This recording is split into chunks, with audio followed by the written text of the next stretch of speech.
Hi friends, आज जो बातें मैं आप लोगों से शेयर करने जा रही हूँ वो कम्प्लीटली मेरा पर्सनल एक्सपीरियंस है, मेरी पर्सनल ओपिनियन है।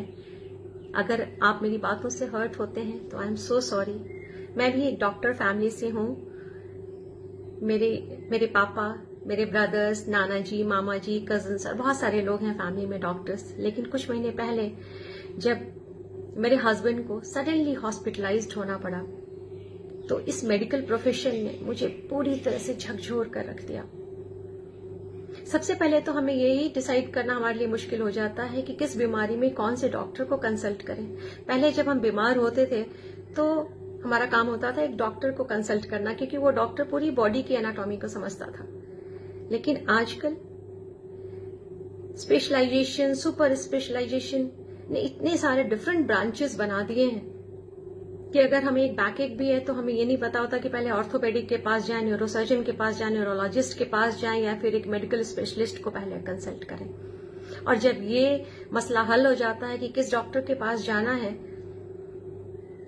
और डिजीज डायग्नोज हो जाती है और अगर हम बड़े हॉस्पिटल में पहुंच गए हैं तो फिर डॉक्टर ऐसी अफरा तफरी मचाते हैं कि बस अभी हॉस्पिटल में एडमिट हो जाओ और अभी सर्जरी करवा डालो, नहीं तो न जाने अगले पल ही क्या होगा। तो वहीं से पेशेंट की मेंटल कंडीशन आप समझ सकते हैं। एक छोटी सी बीमारी लेकर के हम हॉस्पिटल में एंटर करते हैं, लेकिन हमें नहीं पता होता कि जैसे आप हॉस्पिटल में एक बार घुसेंगे, लंबी मेडिसिन की लाइन, मेडिसिन की लिस्ट सबसे लंबी होगी, टेस्ट की लंबी लिस्ट होगी, MRI, echo test, CT scan, urine test, blood test, न जाने क्या क्या टेस्ट, जिसके नाम भी शायद जिनके आपने नहीं सुने होंगे पहले। और पेशेंट को लगने लगता है न जाने में मुझे कौन सी बीमारी हो रखी है, और सारे टेस्ट करवा लेते हैं। और सोने पे सुहागा, अगर आपके डॉक्टर का एटीट्यूड नेगेटिव है, अगर उसने आपको डरा दिया, तब तो फिर भगवान ही मालिक है।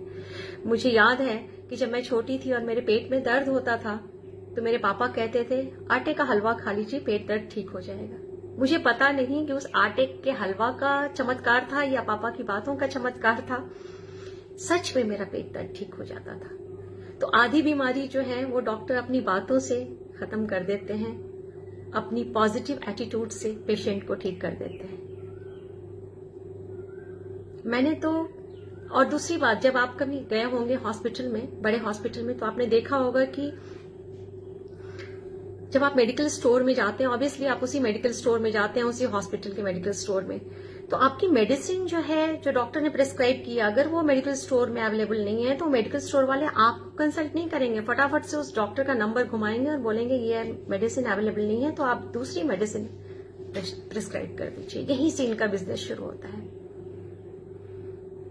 अगर एक पेशेंट की सर्जरी हुई है, ऑलरेडी सर्जन का ट्रीटमेंट चल रहा है, अब इस बीच में अगर उससे सर्दी खांसी भी हो जाए तो फटाफट से एक मेडिकल स्पेशलिस्ट भी उसके ट्रीटमेंट में जुड़ जाता है। भगवान न करे कोई कार्डियक प्रॉब्लम हो जाए तो एक कार्डियोलॉजिस्ट भी आ जाते हैं, और इस बीच में अगर कुछ भी थोड़ा सा यूरिन की भी प्रॉब्लम हो जाए तो एक यूरोलॉजिस्ट भी जुड़ जाते हैं उसके ट्रीटमेंट में।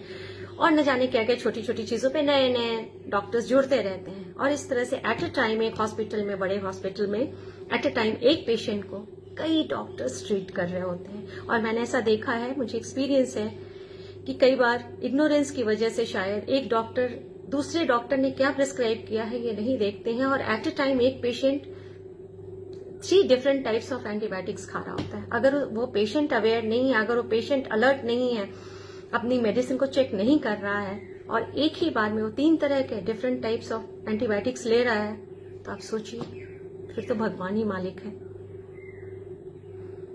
मैंने तो ये डिसाइड कर लिया है कि भगवान न करे अगर कभी मुझे हॉस्पिटल जाना पड़े, वैसे तो अपनी सेहत का ख्याल हमें खुद ही रखना चाहिए, लेकिन फिर भी because prevention is always better than cure, लेकिन फिर भी अगर हम बीमार होते हैं तो मैंने तो डिसाइड कर लिया है कि मैं उसी डॉक्टर के पास जाऊंगी जो गवर्नमेंट कॉलेज से पास आउट हुआ है या फिर मेरी फैमिली का डॉक्टर है। एटलीस्ट फैमिली के डॉक्टर को मुझे ठीक करने में ज्यादा इंटरेस्ट होगा, ना कि मेरे पैसे में।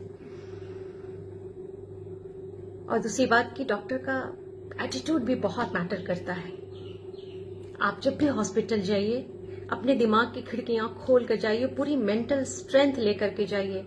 अगर आपको थोड़ा भी डाउट होता है या डॉक्टर की बातों से डर लगता है तो आप जरूर सेकेंड, थर्ड, फोर्थ ओपिनियन लीजिए। कोई भी बड़ा कदम उठाने से पहले आप डॉक्टर की बातों से घबरा कर कोई भी बड़ा स्टेप मत लीजिए, कोई बड़ा डिसीजन नहीं लीजिए। 2-3 ओपिनियन जरूर ही लीजिए और जस्ट बी स्ट्रांग, क्योंकि पॉजिटिव एटीट्यूड, आधी बीमारी तो हम यहां से जीतते हैं और डॉक्टर तो हमारे लिए भगवान होते हैं, तो आधी बीमारी हमारी डॉक्टर की बातों से खत्म होती है। इसलिए डॉक्टर का पॉजिटिव एटीट्यूड होना भी बहुत जरूरी है। तो आप ऐसे ही सिलेक्ट करिए डॉक्टर को और अपनी स्ट्रेंथ को बना करके ही किसी डॉक्टर के पास जाइए और just be alert. Thank you so much, see you soon, bye bye.